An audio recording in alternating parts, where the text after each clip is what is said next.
Hello friends, welcome back to my channel. इस video में हमें स्टार्ट करने जा रहा है न्यू पार्ट चैप्टर का, न्यूट्रिशन इन ह्यूमन बींग्स। इसके पहले मैंने जितने भी पार्ट कवर किए इस चैप्टर के, उसकी लिंक मैं आपको डिस्क्रिप्शन बॉक्स में दे दूंगी, जिससे आप वो भी देख सकें।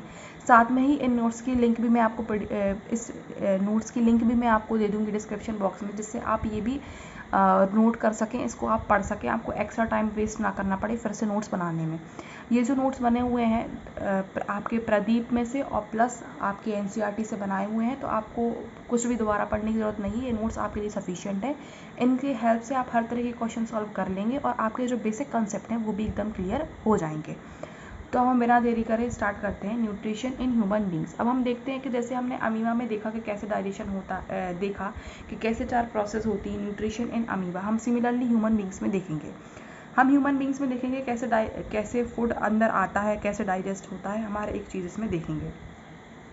तो ह्यूमन बींग एक हेटरोट्रॉपिक ओमनिवोरस ऑर्गेनिज्म होते हैं, मतलब कि वो खुद का खाना नहीं बना सकते, इसलिए हेटरोट्रॉपिक बोला गया है। और ओमनिवोरस मतलब वो साथ में क्या फ्रूट्स भी खा सकते हैं और वो मीट वगैरह भी खा सकते हैं, इसलिए ओमनिवोरस ऑर्गेनिज्म बोला है।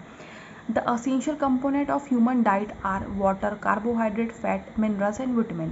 ह्यूमन डाइट के कुछ असेंशियल कंपोनेंट होते हैं वाटर, कार्बोहाइड्रेट, फैट, मिनरल और विटामिन। ये असेंशियल क्यों होते हैं? क्योंकि ये जो है एक ह्यूमन बींग को डेवलप करने में हेल्प करते हैं। अगर इनमें से किसी की भी कमी रह जाएगी अगर ह्यूमन बींग में, तो उसमें क्या है, प्रॉब्लम्स देखने के लिए मिलती हैं। इसलिए ये सारी चीज़ें काफ़ी इंपॉर्टेंट होती है एक इंडिविजुअल को ग्रो करने में। The human digestive system consists of alimentary canal and many digestive gland. एक human digestive system क्या कंटेन करके रखता है? alimentary canal और many digestive gland. alimentary canal क्या होता है? एक लॉन्ग ट्यूब होता है जो एक्सटेंड करता है माउथ से एनस तक। और डाइजेस्टिव एंजाइम क्या करते हैं? डाइजेस्टिव ग्लैंड्स क्या करते हैं? ये एंजाइम सीक्रेट करते हैं, जो क्या करता है? डाइजेशन में हेल्प करता है फूड को। एलिमेंट्री कैनाल के काफ़ी contain several organs. Alimentary canal काफ़ी ऑर्गन्स को कंटेन करके रखा है। For example mouth, buccal cavity, Farex, oesophagus, stomach, small intestine and large intestine. Mouth जो होता है ये सबसे पहले क्या करता है? फूड को लेता है, मतलब सबसे पहले इसके पास ही खाना आता है माउथ के लिए, और इधर से ही डाइजेशन स्टार्ट हो जाता है खाने का। Mouth is the upper most opening of human digestive system. ये क्या है? सबसे अपर मोस्ट ओपनिंग है, सबसे पहले यही खाना को रिसीव करता है। In buccal cavity food is crushed into the small particle. अब बकल कैविटी जो होती है, मतलब मुंह के अंदर जो ये कैविटी प्रेजेंट है, हमारा मुंह है, तो ये क्या करता है कि और भी ज़्यादा पीसेस में क्रश करने का हेल्प करता है। माउथ और बकल कैविटी एक ही कह सकते हैं आप। एनसीईआरटी में माउथ और बकल कैविटी सेम दिया हुआ है, लेकिन आपके प्रदीप में माउथ और बकल कैविटी अलग अलग करके दिया हुआ है, बट माउथ और बकल कैविटी एक ही होता है।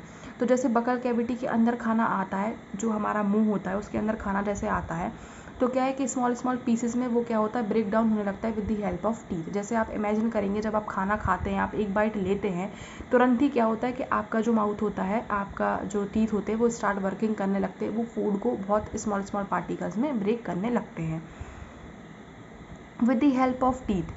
Food is also water to make passage smooth because of salivary food get wetted. क्या होता है कि जो खाना हम खा रहे हैं उसको क्या वेट करना भी ज़रूरी होता है, जिससे क्या है फर्दर जब वो हम उसको गुटकें तो प्रॉपर पैसेज से वो अच्छे से निकल जाए, स्मूथली वो निकल जाए। तो सलाइवा इसका काम करती है।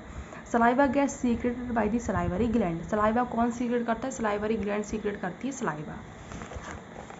अब बकल कैविटी जो है, बकल कैविटी है 3 pair of salivary gland located at a different location. अब बकल कैविटी के पास 3 पेयर ऑफ सलाइवरी ग्लैंड रहते हैं, जो कि क्या सीक्रेट करेंगे? सलाइवा सीक्रेट करेंगे। सलाइवा कंटेन करके रखता है सलाइवरी अमाइलेज। नेक्स्ट फिर खाना जाता है फेरिंग्स पे। ये एक 12 centimetre long funnel shaped vertical canal है, जो क्या करता है? एक पैसेज की तरह से सर्व करता है फूड को बकल कैविटी से ईसोफेगस तक जाने में, ये एक हेल्प करता है।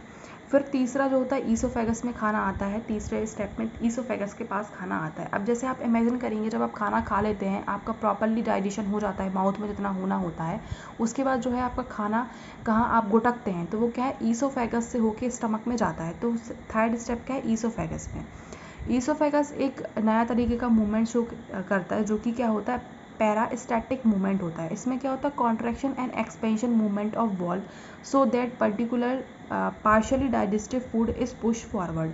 जो पार्शली डाइजेस्टिव फूड है, जो अभी हमारे माउथ ने पार्शली डाइजेस्ट किया है, तो उसको जब हम गुटकेंगे तो ईसोफेगस की वॉल्स क्या होती हैं, एक्सपांड हो जाती हैं, जिससे क्या है कि फूड आराम से स्टमक में चला जाए, और जैसे ही वो चला जाता है तो वो वापस रिलैक्स हो जाती हैं, कॉन्ट्रैक्ट कर जाती हैं। तो इस मूवमेंट को हम क्या बोलते हैं, पैरास्टैटिक मूवमेंट बोलते हैं। फोर्थ जो है, स्टमक में जाता है खाना, तो जो स्टमक होता है सी या जे शेप का होता है, जो कि प्रेजेंट रहता है लेफ्ट साइड ऑफ एब्डोमेन की लेफ्ट साइड में प्रेजेंट रहता है। अब मैं फिर से रिकॉल करा देती हूँ। माउथ बकल कैविटी से आपका खाना फेरिंग्स में जाता है, फिर ईसोफेगस में गया आपका खाना, जिसमें क्या मूवमेंट शो किया, पैरास्टैटिक मूवमेंट शो किया, और उसके बाद स्टमक में आ गया खाना। स्टमक में further digestion of food take place होता है, मतलब जितना अभी डाइजेशन हुआ उसके आगे का डाइजेशन इसमें होता है। The digestion in stomach is taken care by the gastric gland which release HCl। अब जो फर्दर डाइजेशन होगा स्टोमक में वो किसकी हेल्प से होगा, गैस्ट्रिक ग्लैंड की हेल्प से होगा, जो क्या है different types of enzyme secret करेंगे, एसिड सीक्रेट करेंगे और एंजाइम्स भी सीक्रेट करेंगे। गैस्ट्रिक ग्लैंड HCl सीक्रेट करता है। अब HCl क्यों सीक्रेट करता है, क्योंकि जो पेप्सिन है वो बिना HCl के, मतलब बिना एसिडिक मीडियम के वो काम नहीं कर सकता। पेप्सिन का क्या काम क्या होता है, प्रोटीन को डाइजेस्ट करना। तो HCl जब रिलीज होता है, HCl क्या करता है, उस खाने को एसिडिक बना देता है, जिससे क्या होता है, पेप्सिन क्या कर सकती है, उसके ऊपर मतलब कि फर्दर डाइजेशन कर सकती है प्रोटीन का। अगर HCl रिलीज नहीं होगा तो वो पेप्सिन जो है वो क्या नहीं डाइजेशन नहीं कर सकती है प्रोटीन का। और फिर म्यूकस रिलीज होता है। म्यूकस किस चीज़ के रिलीज होता है, अब आप सोच रहे होंगे जब HCl काफ़ी हार्मफुल होता है, जब वो रिलीज होगा हमारे स्टमक में तो वो तो डैमेज कर सकता है, तो ऐसा नहीं होता। जो म्यूकस होता है वो हेल्प करता है हमारे स्टमक को, वो प्रोटेक्ट करता है स्टमक के लिए। HCl acidic medium create which facilitate the action of enzyme pepsin, जो क्या करता है, एसिडिक मीडियम बना लेता है, जो कि एंजाइम पेप्सिन के काम करने में मदद कर सके। अब खाना कहाँ जाता है, स्मॉल इंटेस्टाइन में जाता है। अब स्मॉल इंटेस्टाइन जो होता है, स्टोमक से स्मॉल इंटेस्टाइन में ये गया। Length of small intestine different होती है डिफरेंट एनिमल्स में। फॉर एग्जांपल हर्बीवोरस में ये काफ़ी लंबा होता है, क्यों, क्योंकि जो है cellulose to be digested, cellulose को डाइजेस्ट करने में हेल्प करता है। कार्निवोरस एनिमल्स में क्या है कि मीट इजीली डाइजेस्ट हो जाता है, तो उनको इतनी ज़्यादा लंबी स्मॉल इंटेस्टाइन की ज़रूरत नहीं पड़ती है। अब स्मॉल इंटेस्टाइन एक ऐसी जगह होती है जहाँ पे कार्बोहाइड्रेट, फैट और प्रोटीन बिल्कुल कम्प्लीटली डाइजेस्ट हो जाते हैं। The food which come from stomach is acidic. अब आपको जैसे पता होगा कि पहले जो स्टोमक में फूड था वो HCl रिलीज हुआ। HCl रिलीज क्यों हुआ, क्योंकि पेप्सिन को काम करना था, जो कि प्रोटीन को डाइजेस्ट कर सके। और म्यूकस रिलीज हुआ, जो कि क्या है, HCl के जो स्टोमक पे एकदम हार्म ना कर पाए, प्रोटेक्ट करे हमारे स्टोमक के लिए। लेकिन जो खाना आया वो तो एसिडिक ही है, तो उसको अल्कलाइन में चेंज करने के लिए क्या होता है, उसको अल्कलाइन बनाना है फर्दर डाइजेशन के लिए, और पैनक्रियाटिक एंजाइम को एक्ट करने के लिए अल्कलाइन बनाना ज़रूरी है उस खाने का। पैनक्रियाटिक एंजाइम क्या सीक्रेट करती है, पैनक्रियाटिक जूस सीक्रेट करती हैं, जो क्या कंटेन करके रखता है, ट्रिप्सिन एंड लाइपेज। ये दो चीज़ें कंटेन करके रखता है, जो कि फर्दर डाइजेशन में हेल्प करते हैं। लीवर सीक्रेट क्या करता है, बाइल जूस सीक्रेट करता है, जो कि क्या होता है, स्टोर हो जाता है गॉल ब्लैडर में। अब आपने सुना होगा किसी किसी को गॉल ब्लैडर में स्टोन हो जाते हैं, तो गॉल ब्लैडर सिर्फ एक ही काम करता है, गॉल ब्लैडर बाइल जूस को स्टोर करने का काम करता है। तो जब आप ऑपरेशन होता है स्टोमक में, जब गॉल ब्लैडर में स्टोन्स हो जाते हैं तो गॉल ब्लैडर पूरा का पूरा निकाल दिया जाता है उस ऑपरेशन में। तो इसमें क्या होता है, जो बाइल जूस जो स्टोर करता है ना गॉल ब्लैडर, वो करना बंद कर देता है। फिर काफ़ी लोगों को कुछ दिनों तक प्रॉब्लम होती है डाइजेशन में, लेकिन फिर धीरे धीरे करके वो सारी चीज़ें नॉर्मल हो जाती हैं। बाइल जूस क्या करता है, फैट को डाइजेस्ट करने में हेल्प करता है।